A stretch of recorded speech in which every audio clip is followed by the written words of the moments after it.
Salut les Piyous, comme promis, aujourd'hui on va parler d'un sujet qui me tient particulièrement à cœur, que j'avais abandonné depuis quelques années, puisque c'est vrai que j'avais un tout petit peu perdu de vue la construction bois et notamment l'ossature depuis que je m'étais spécialisé dans l'après-sinistre. Mais aujourd'hui, je reviens dessus parce que, alors non pas qu'on ait des nouveaux produits, mais on a des produits qui aujourd'hui se placent en termes de coût, donc de coût au mètre carré, et se placent en termes de qualité, donc de pérennité. Et le sujet que je voulais aborder aujourd'hui, c'est le sujet du bardage bois saturé. Pourquoi je vous parle de ça ? Tout simplement parce que pendant des années, on n'avait pas beaucoup de choix en définitive. On avait soit un gros budget, on allait partir sur du Red Cedar, dont on sait tous que lorsqu'il vieillit, il adopte une robe grise, parce que même le Red Cedar finit par griser, il est lui aussi soumis au vieillissement.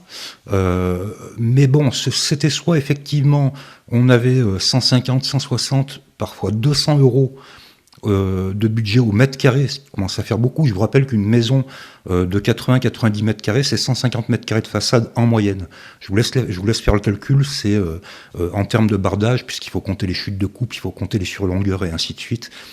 Ça revient rapidement très cher. Il faut compter les lames qu'on met de côté parce qu'elles ont légèrement tuilé ou parce que la tresse n'est pas bonne et ainsi de suite. Donc c'est un budget énorme.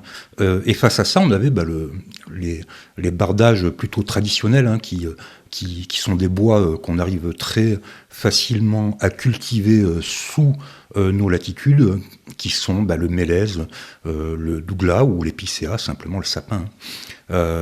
Problématique avec ces bois-là, et je vais vous le mettre donc en visuel, soit ici, là, dans un angle. Voilà, c'est que ce sont des bois qui vieillissent très mal. Alors, il y a plusieurs solutions, évidemment. C'est soit on va utiliser des lasures. Donc, les lasures, ce sont, je le rappelle, des produits qui ne sont pas pénétrants. Donc, ce sont des produits de surface qui vont créer une pellicule sur le bois. Donc, forcément, qui, à un moment donné, vont finir par s'écailler, créer ce qu'on appelle des desquamations. Voilà. Mais qui, par contre, présente l'avantage de laisser la veine du bois visible. Donc, une lasure, je le rappelle, plus elle est foncée, plus elle protège du vieillissement. Donc une lasure chêne foncée protégera mieux aux UV qu'une lasure chêne claire ou transparente. Et on avait aussi le choix, donc je vous mets les photos pour que vous voyez bien ce que donne un bardage bois non traité. Donc un bardage bois non traité, c'est clair, en 2 ans, selon son exposition, en 1 an, 2 ans, grand maximum, il va noircir, mais il ne va pas noircir uniformément.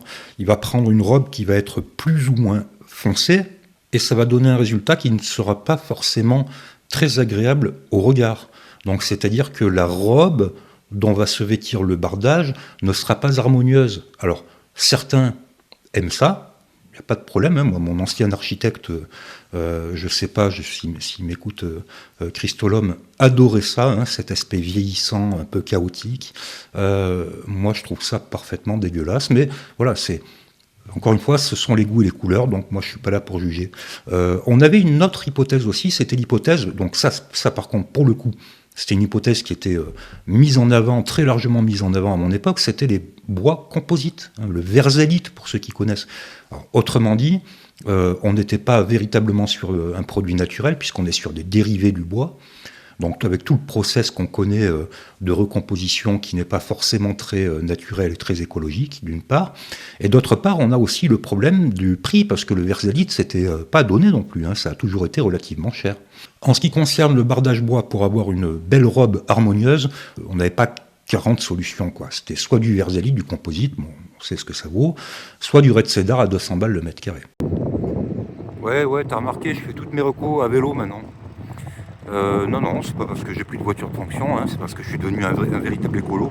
Non, les mecs, je vous dis ça parce que justement, je veux faire une petite vidéo sur les produits naturels, parce qu'ils ont tendance à être un peu boudés actuellement, notamment en ce qui concerne le bardage bois. Donc on sait que le bardage bois, c'est un véritable sujet, c'est très sensible, dans la mesure où on n'a pas envie, parce qu'on est tous des gros fainéants, de venir entretenir son bardage chaque année, tous les 2 ans, tous les 3 ans. Bonjour, avec une lasure.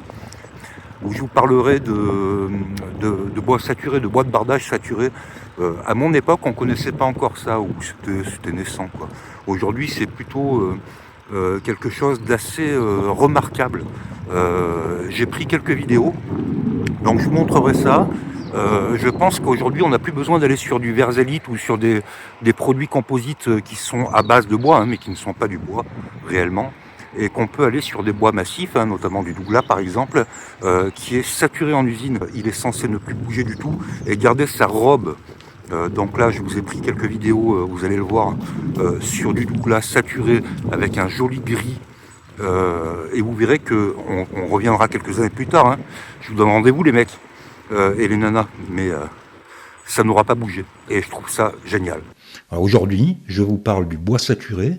Le bois saturé, c'est ni plus ni moins qu'un douglas ou n'importe quel autre type de bois, mais là en l'occurrence c'est du douglas que je vous présente. Donc c'est un bois qu'on connaît en France, qu'on gère, on a toute une filière sylvicole au niveau de ce bois-là qui ne pose aucun problème. C'est même plutôt un pilier de de la sylviculture en France.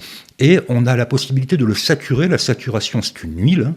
Et la différence de la saturation par rapport à la lasure, c'est que l'huile pénètre au cœur du bois. Hein, la lasure, je vous rappelle, elle reste en surface, elle pellicule le bois, c'est très bien, comme la peinture, il n'y a pas de problème. La saturation pénètre le bois. Même avantage que la lasure en termes de rendu esthétique, c'est-à-dire on garde la lecture architecturale, on garde la lecture naturelle du bois, parce qu'on continue à voir son veinage, les nœuds, les choses comme ça. Mais par contre, les propriétés de protection, elles sont bien plus importantes parce qu'on pénètre au cœur du bois. On n'a pas le problème des desquamations, donc là je parle à tous ceux qui font de la rénovation et qui vont se taper des heures et des heures de ponçage, de sablage et compagnie, donc on n'a pas ce problème-là. On peut faire une repasse sans aucun souci sur un bois saturé. Et le fait qu'on pénètre à l'intérieur du bois, ça permet surtout de protéger les zones qui sont soumises au perçage et à l'éclatement. C'est-à-dire que quand on va percer son bardage, on ne va pas nécessairement créer des singularités de faiblesse à cet endroit-là du bois, puisqu'il est protégé à cœur. Voilà, donc pour moi, c'est un super atout.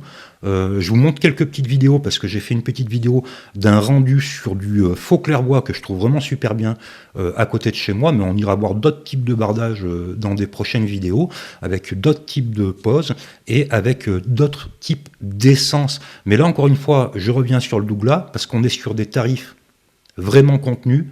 Dans la vidéo, je crois qu'à un moment donné, on évoque les 50 € du mètre carré, mais non. Hein. Jeancel, il a beaucoup de boulot, il a beaucoup de fournisseurs, donc il n'avait pas les tarifs en tête. Et puis même moi, d'ailleurs, hein, j'ai dit une connerie, parce que moi, je m'attendais à 40 ou 50 €. On est quand même plus proche des 70, 75, 78 € TTC livré le mètre carré. Bon, c'est pas de l'entrée de gamme, mais c'est pas non plus les 200 balles qu'on mettrait dans du Red Cedar. Vous allez voir qu'on a un résultat qui est super. Et enfin, et après j'arrête avec ça, on a un faux clairbois qui est de super bonne qualité et qui est local. Alors, juste pour rire, hein, parce que quand Jeancel me parle de Sika, alors moi, il y a tout de suite Sika dans ma tête, c'est la colle pour les tuiles. Voilà. Et c'est l'étanchéité, les petits bidons d'étanchéité qu'on mettait à l'époque dans le mortier pour le rendre hydrofuge. Hein. Donc non, c'est pas Sika avec un S, hein, c'est Sika, C-I-C-A. Donc ils sont à Mours, en l'occurrence, mais vous pouvez aller voir leur site internet, il n'y a pas de problème. Les Pillous, bon visionnage. Je vous le rappelle, abonnez-vous à ma chaîne parce que ça fait plaisir. Parce que je fais pas beaucoup de vidéos, donc si vous vous abonnez pas, vous ne serez pas alerté. Quand j'en sors une, elles sont rares, mes vidéos rares, très rares. J'ai pas le temps, moi. Je suis hyper pressé, moi. Je suis un mec pressé, c'est comme ça, quoi. Ok, bon visionnage. Abonnez-vous, les Pillous. Je compte sur vous. Tchou. Alors c'est Sika qui le revend et c'est Laliar. Sika, bon c'est un deuxième, mais c'est Laliar, le groupe Laliar. D'accord. C'est eux qui fabriquent. Si vous voulez, c'est du Douglas. Hein. Ouais, c'est du Douglas, mais par contre il fait 30. Il ouais, fait 28. Tu peux regarder ouais, je l'ai ouais, il est magnifique. Essentiellement de bardage bois. Donc là c'est un bardage bois, donc c'est du faux clairbois, hein, c'est-à-dire que en fait on n'a pas de vide, c'est du faux clairbois qu'il a commandé mais directement saturé, donc on va pouvoir en parler parce que Moi, c'est ça qui m'intéresse. Donc, tu vois le gris qu'il a, il a un gris qui est magnifique, hein, qui n'est pas un gris saturé au sens de noirci, comme on pourrait le voir sur des bardages bois qui vieillissent pas très bien ou mal. Mais là, on a un gris qui est saturé, ça veut dire qui est traité en usine et qui, normalement, ne doit pas bouger. Donc ça, c'est vraiment plutôt pas mal.